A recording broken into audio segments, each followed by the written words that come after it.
aí, amigos, tudo bem? Nós estamos aqui no programa Desvendando a Bíblia.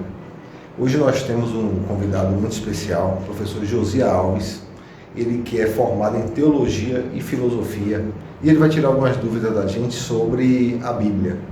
Algumas pessoas mandam perguntas, tem chegado muita pergunta, o Sr. Josias tem um canal no YouTube também, e muitas pessoas enviam perguntas para ele sobre a Bíblia, sobre coisas que a gente às vezes não consegue compreender no nosso dia a dia. E aí, Sr. Josias, tudo bom, Sr. Josias? Como é que está o senhor? Bom, boa tarde. Boa tarde a você e também aos nossos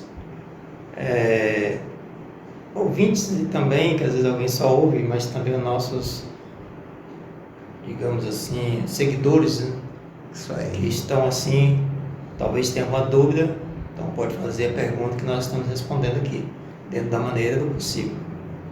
Pronto, então a gente vai sempre estar gravando vídeos com o Sr. Josias para esclarecer sobre as dúvidas que nós todos, pessoas que não estudaram sobre isso, têm sobre a Bíblia. Pode mandar, pode comentar, tá? Que a gente vai tratar com o Sr. Josias. E eu posso mandar a primeira pergunta que um inscrito mandou? Sim, pode fazer. Então, Sr. Josias, são duas perguntas que a gente separou para mandar para o senhor, tá? São de duas pessoas diferentes, mas a gente juntou. Certo. O que é exatamente o reino de Deus e qual o significado para os cristãos hoje? Certo. Mas, mais uma vez, eu quero agradecer, porque é um momento muito importante, em especial para nós estarmos nesse bate-papo, desvendando a Bíblia, e eu acredito que será muito útil e proveitoso para todos que estão nos acompanhando. Então vamos lá, o reino de Deus, o que é exatamente o reino de Deus? É isto, né, a pergunta, né? Exato. Então, assim, qual é a definição de reino? Primeiramente, vamos falar sobre o que é a definição de um reino. De um modo geral, um reino é um território politicamente organizado e governado por um rei ou por uma rainha. E claro que tem seus súditos, né, os seus submissos, aquelas pessoas que se submetem ao reino. E nós sabemos que no caso do reino de Deus, é um domínio de Deus sobre todas as pessoas, sobre tudo. Então tem esse paralelo aí. O reino de Deus, o reino no geral, que é uma organização política, né, geográfica, é um espaço geográfico governado por um rei ou uma rainha.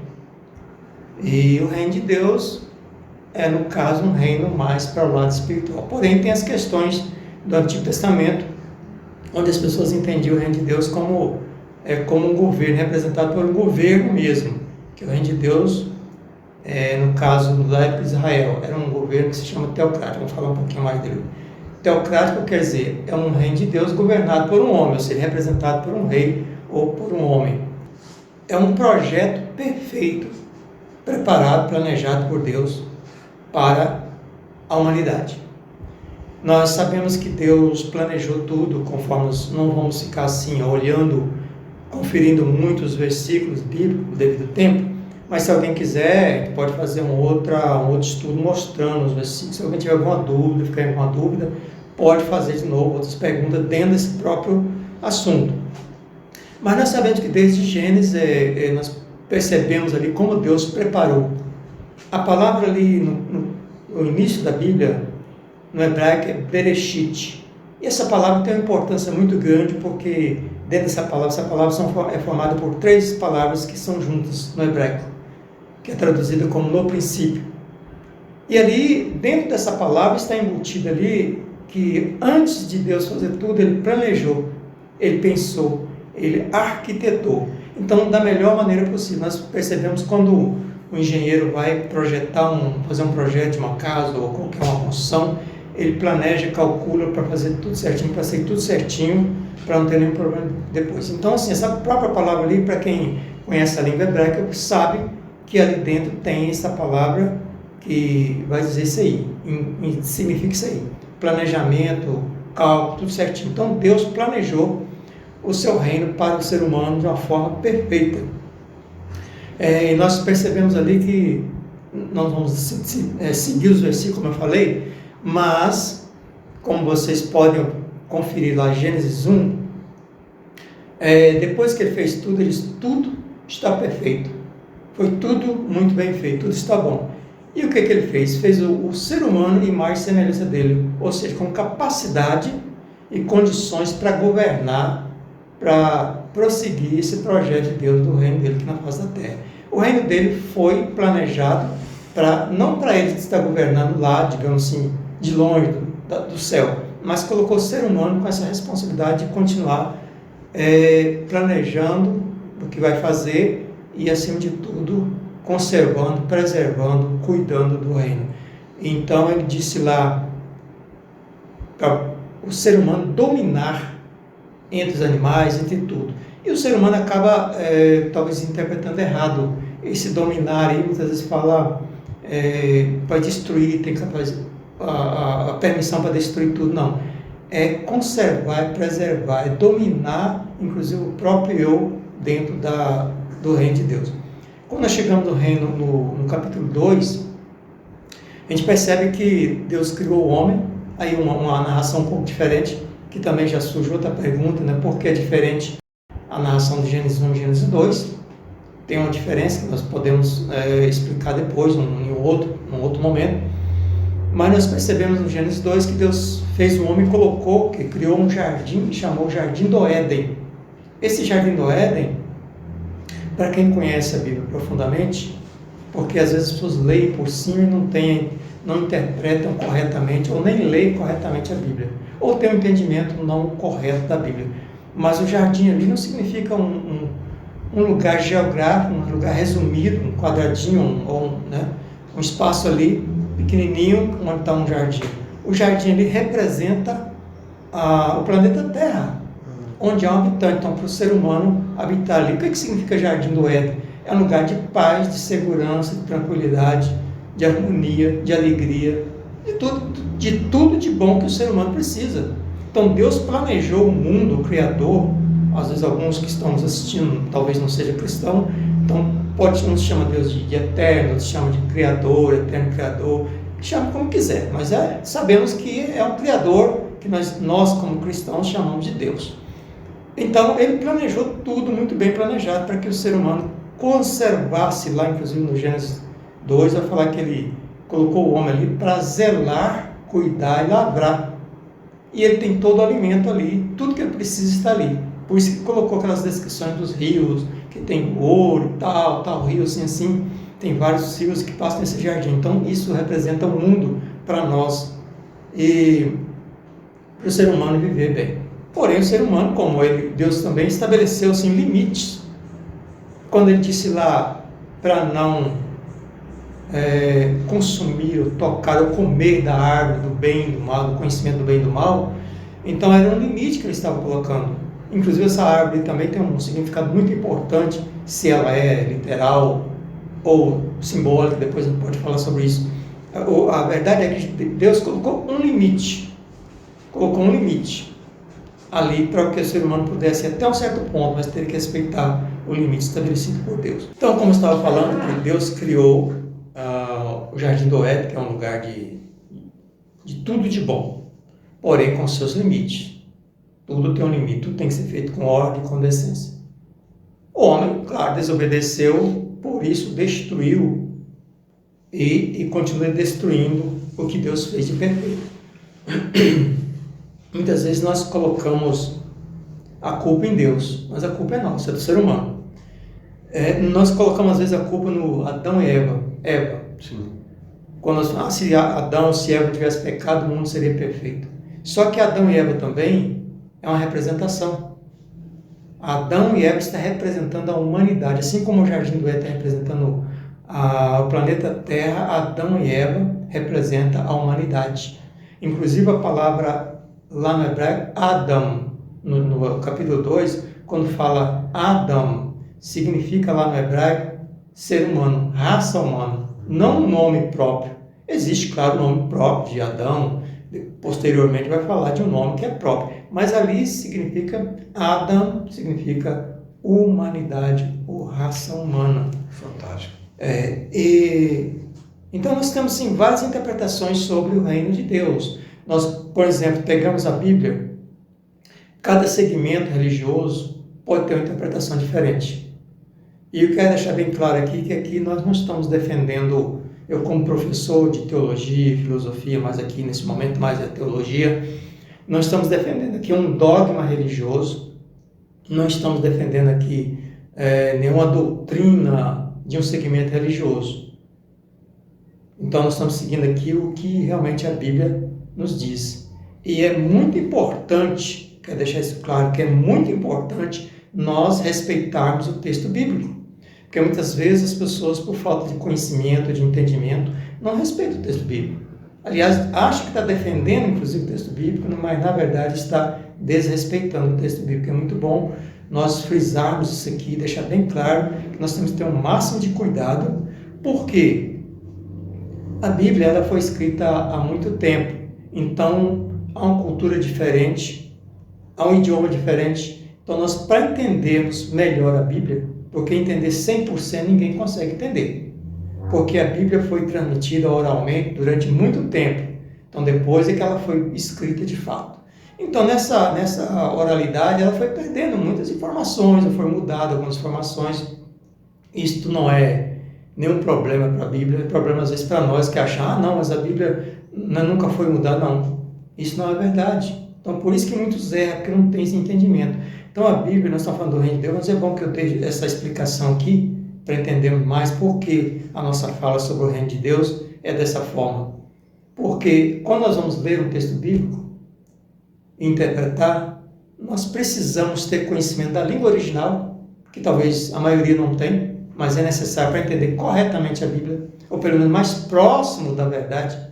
Precisamos conhecer a língua original, que não é no Antigo Testamento, é o hebraico, com poucas partes escritas em aramaico. E o Novo Testamento escrito em grego. Depois foi traduzido para outras línguas. Então precisamos conhecer a língua original, precisamos conhecer e levar em consideração a cultura da época, porque senão nós fazemos uma confusão terrível, porque às vezes nós falamos, nós temos que obedecer a Bíblia na íntegra, literalmente. Mas se nós formos fazer isso, nós estamos perdidos. Porque existem muitas leis da Bíblia de Moisés que se fosse aplicar hoje não teria como, não tem como. Então, por isso temos que observar essas questões. Questão linguística, questão cultural, questão geográfica, questão política, questão econômica, questão social, questão religiosa da época, não é o mesmo pensamento, o mesmo entendimento que nós temos hoje. Hoje nós entendemos Deus de uma forma, naquela época entendiam Deus de outra maneira, então é diferente. Então tem todo um processo também que nós temos que analisar a Bíblia. Então nem todas as pessoas têm essa capacidade para talvez entender a Bíblia de forma correta. Eu estou dizendo isso porque tem mais de 40 anos que eu leio a Bíblia, que eu estudo a Bíblia, e eu percebo que muitas vezes eu cometi erros, tirei conclusões erradas por não conhecer de fato esses pontos importantes que nós temos que ter consciência de estarmos fazendo dentro da Bíblia, ou usando dentro da Bíblia. Então nós percebemos assim, que muitas pessoas falam assim, mas quem nos dá a revelação da Bíblia é o Espírito Santo de Deus. Mas tem assim a questão da parte do Espírito Santo de Deus, mas Jesus falou também, errais por não conhecer a Escritura. E conhecer a Escritura eu tenho que ler, eu tenho que examinar. Outro texto diz, crescei na graça e também no conhecimento. Então precisamos ter a graça do Espírito Santo de Deus, porque sem o Espírito Santo de Deus não vamos entender também corretamente, é claro. Mas eu preciso me mergulhar dentro do texto, como eu falei, fazer as pesquisas e os usos conforme nós já citamos aqui. Outro texto diz assim que o povo perece por falta de entendimento e conhecimento. Então precisamos ter conhecimento para não sermos enganados. Então assim, vamos lá prosseguindo depois dessa explicação um pouco mais sobre as Escrituras, que depois nós podemos aprofundar um pouco mais. E nós percebemos que, como eu falei, que o próprio ser humano acabou destruindo o planeta Terra, pelo menos em parte. Deus, por várias vezes, ele se empenhou em restaurar o seu reino na face da terra, que o ser humano como representante. Então ele levantou, por exemplo, biblicamente falando, levantou Noé, que construiu a arca, todo mundo conhece a história da arca, que tem uma profundidade muito maior do que uma explicação literal. Por trás disso aí tem uma explicação muito mais interessante. Então, ou seja, a arca seria representando o anúncio da palavra, do projeto de Deus. Como o povo não quis ouvir, então acabou sendo destruído também a humanidade, ficando poucas pessoas. Mas Deus tentou restaurar, deu oportunidade para todo ser humano voltar a ter submissão ao reino de Deus. Como todos os reinos, como nós sabemos, todos os reinos, todo o país tem as suas leis, tem a sua legislação, e que quem está morando dentro desse país tem que obedecer a sua lei. Eu não posso querer implantar a lei do Brasil lá na China, ou vice-versa, da China aqui, os Estados Unidos. Então, cada país tem a sua lei. O Brasil tem uma, a Alemanha tem outra, o Japão tem. Então, cada um tem a sua lei, quem está lá tem que obedecer. Quem está no Brasil tem que obedecer a lei do Brasil, quem está no Japão e assim por diante. Então, quem está dentro do reino de Deus também tem que obedecer às leis estabelecidas pelo rei, pelo Criador, pelo rei.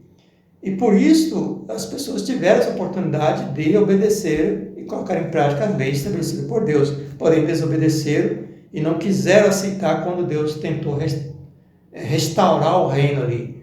Depois, Noé começou uma nova etapa no reino ali de Deus, na face da terra, sendo ele o representante de Deus, mas também a humanidade foi crescendo e foi também destruindo novamente, porque tudo se formou novamente. E assim, se nós formos aprofundar, tem coisas muito profundas a respeito da água, a respeito do fogo, inclusive a ciência, tem muita coisa da ciência dentro da Bíblia que muitas pessoas não entendem, até criticam ou reprovam a ciência, mas exatamente por falta de conhecimento e entendimento, por falta de ler o texto corretamente. Mas tem muita coisa da ciência que confere com a teologia. A teologia é a disciplina ou o estudo sobre as coisas de Deus, sobre a revelação de Deus, para quem não sabe exatamente o que é teologia.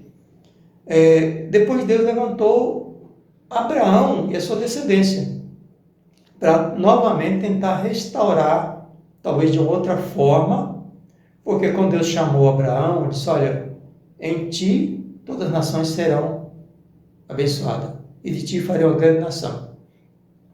Então, logo a partir dele, a sua descendência, que aí veio Isaac, aí veio Jacó, e assim por diante. Formou-se a partir de Jacó, que depois foi mudado o nome para Israel, que então teve seus 12 filhos, que formou as 12 tribos de Israel, e assim por diante. Mas aí, prosseguindo ali, na época quando Israel foi estabelecido, foi tirado do Egito, foi trazido para cá, para Canaã, para tentar estabelecer um reino ali de Deus, só que representado pelo homem. Então esse reino se chama teocracia ou teocrático.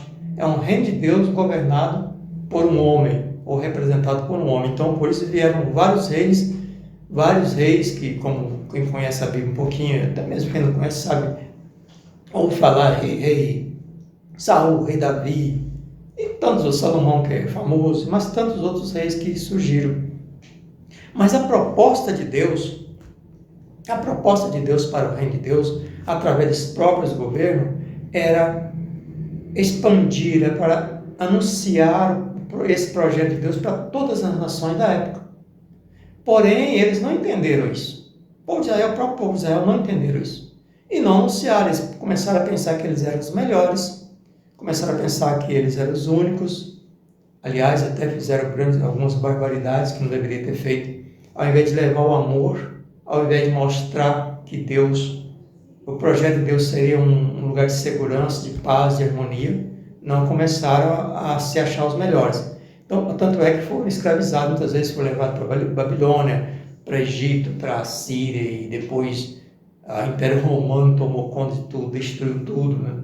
Então, assim, por quê? Porque não obedeceram o projeto de Deus, não obedeceram as leis de Deus que Deus tinha estabelecido para o seu reino. Então, nós podemos perceber que todos os países, como eu já falei, têm suas leis, o povo não obedeceu. Deixa eu ver aqui, dentro do contexto bíblico, o reino era considerado teocrático, nós já falamos, governado por um homem segundo as suas crenças, representando a Deus na terra, porém governar de forma errada, como eu acabei de falar. Mas como o assunto é muito extenso, então não dá para falar assim minuciosamente.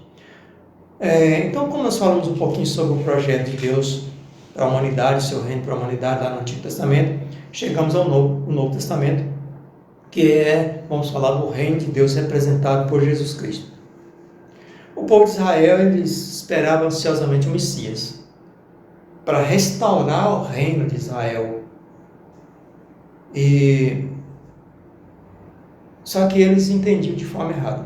Nós percebemos que o povo esperava ser um Messias que viesse governar assim, que se assentasse em um trono e que o governo fosse geograficamente com exércitos e tal, fazendo guerras para destruir os seus inimigos. Que na época que Jesus veio, Roma que estava dominando Israel. Jerusalém então estava tomado pelos romanos, os israelitas tinham que pagar imposto para eles. Então, o que eles pensavam que Jesus Cristo ia vir, que o Messias iria fazer? É que Jesus ia vir estabelecer, sentar no trono como rei, como descendente de Davi, é o rei, como descendente de Davi, e ele ia sentar num trono e formar seu exército para guerrear e destruir os romanos e libertar o povo israelita, os judeus, os hebreus.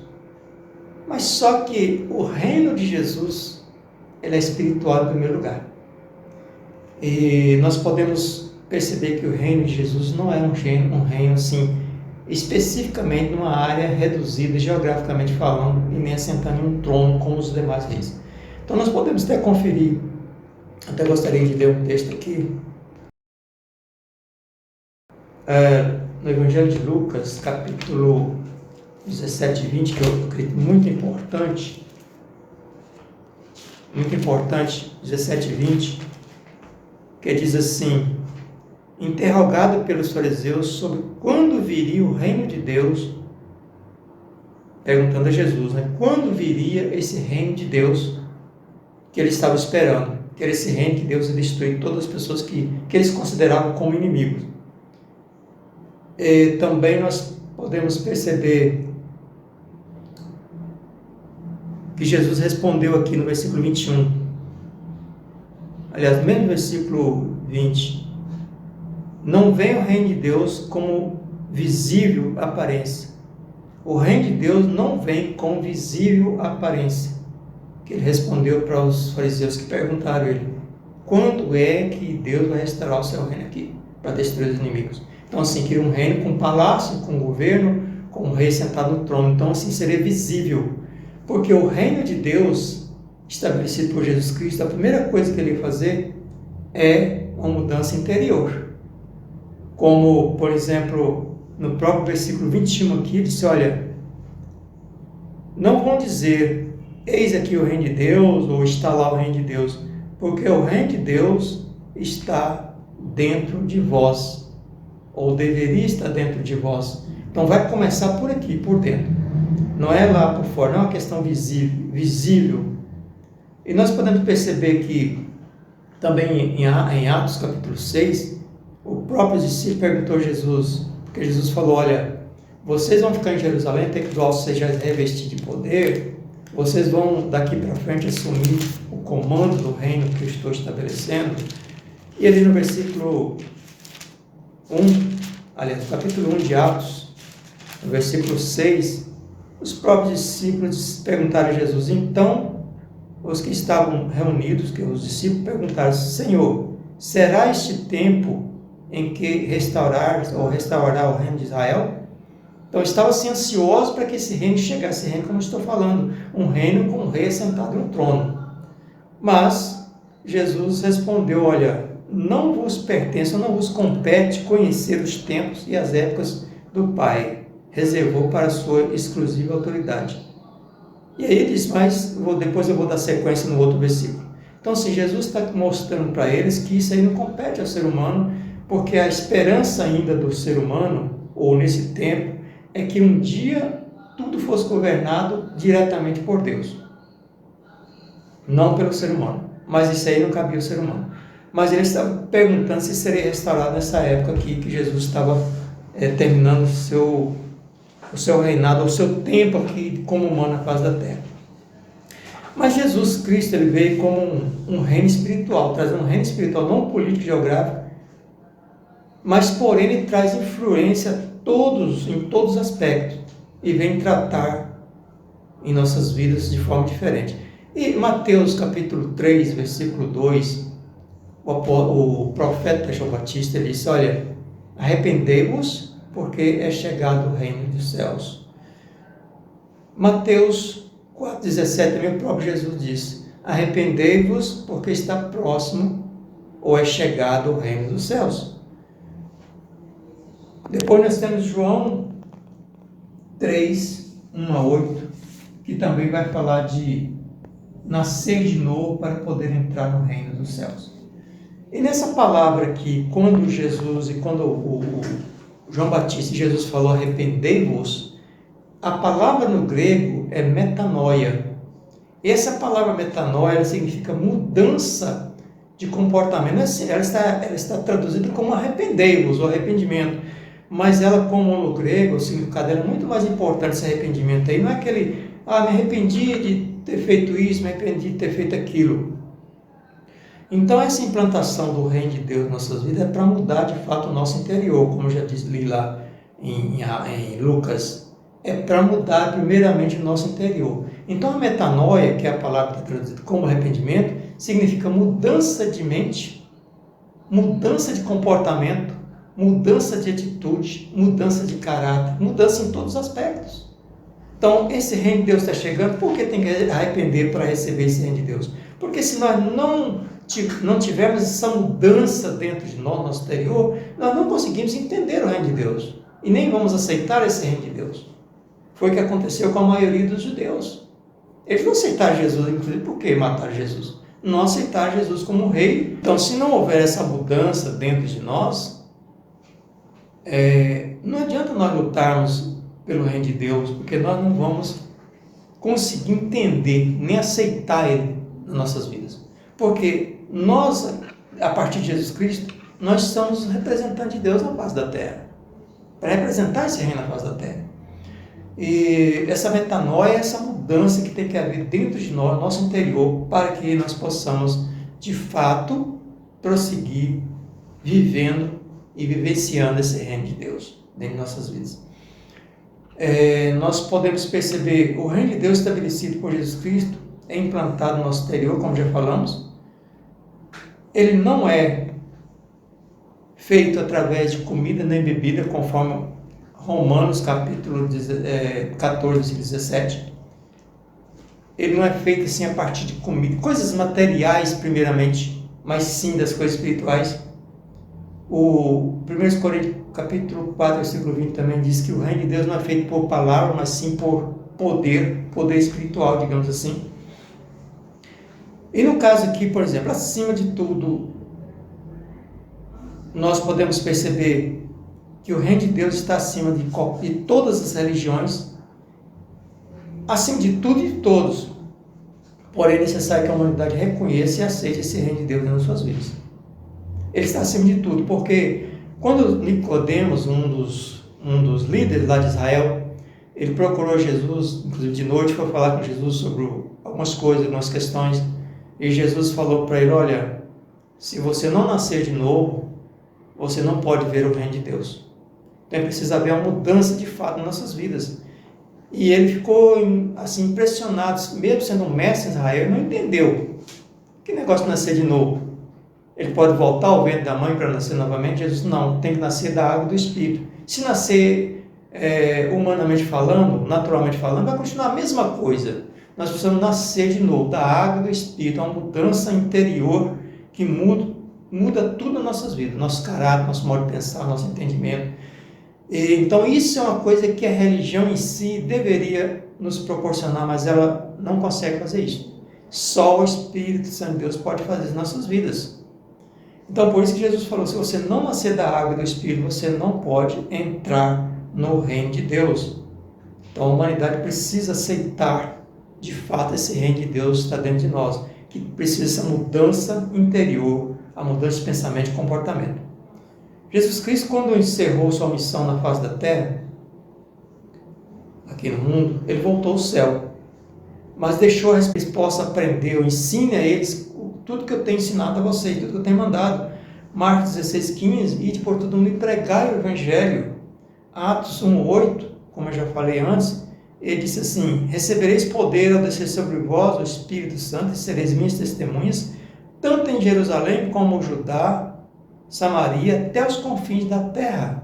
Então essa é a missão que Jesus deu aos seus discípulos, aos seus seguidores, inclusive se nós somos seguidores de Cristo hoje, se nós somos servos de Cristo hoje, nós temos esse compromisso, essa responsabilidade de propagar o reino de Deus na face da terra. Aí eu faço a pergunta, será que nós estamos fazendo isto? Então, o significado para nós é uma responsabilidade muito grande. Então, muitas vezes, as pessoas criticam as igrejas, criticam, às vezes, os pastores, criticam os professores, porém não buscam também a entender que cada um de nós temos essa responsabilidade. É claro que tem muitos ensinamentos, muitos líderes que também, como eu falei, por falta de entendimento, talvez não ensinam de forma clara esse reino, porque é um reino de Deus para nossas vidas, é um reino que vem para trazer libertação. Nós precisamos ser livres. Então, assim, o reino de Deus é um reino onde não há discriminação. A Bíblia diz isto. Nós podemos falar, inclusive, sobre isso depois. Mas o reino de Deus, sim, não há dentro dele discriminação. Isso dentro do propósito de Deus, do seu reino, dentro do seu reino. Não há acepção de pessoas. É um reino de igualdade, paz, justiça e amor. Alegria, que seria o jardim do Éden. Então, este é o propósito de Deus, o plano de Jesus Cristo para o seu reino na face da terra, para todo sempre. Então, não foi só passado, é para nós hoje, como cristãos. Mas, como eu disse, infelizmente, o ser humano tem feito o contrário. Infelizmente. Buscam, às vezes, a disputa um com o outro, faz acepções, discriminações de todos os tipos. Mas, o reino de Deus é isso aí. Não há acepção, não há discriminação, não deveria existir desigualdade. Mas o plano de Deus para o seu reino na face da terra é esse. Precisamos lutar.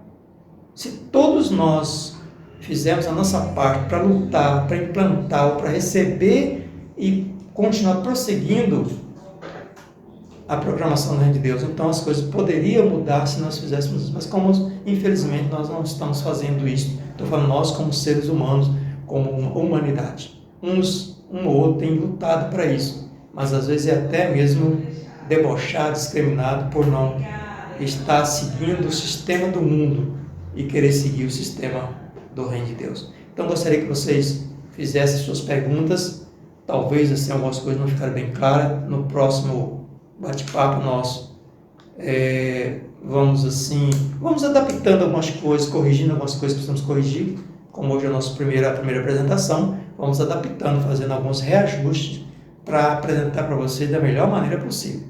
Eu sei que essa apresentação não foi assim tão como nós esperávamos ser, mas, como disse, precisamos fazer algumas adaptações e que espero que no próximo bate-papo poderemos fazer de forma melhor ainda. E a cada dia aperfeiçoando, porque o nosso interesse aqui é, de fato, anunciar as verdades bíblicas. Certo? Um grande abraço. Agradeço ao Fernando por ter dado essa oportunidade de estar aqui. E até o próximo nosso bate-papo. Obrigado, Sr. Josias. E você já sabe, se tendo uma dúvida, querendo perguntar qualquer coisa sobre a Bíblia, qualquer coisa, a menor pergunta, a menor dúvida que você acha que não é importante, pode mandar, comentar, tá bom? Aproveite e se inscreve no canal, deixe seu like, compartilhe com alguém que goste de falar sobre a Bíblia, falar sobre Deus e para aprender. A gente está aqui para aprender. Obrigado, Sr. Josias, um abraço, até o próximo vídeo, tá bom? Tá certo, eu que agradeço.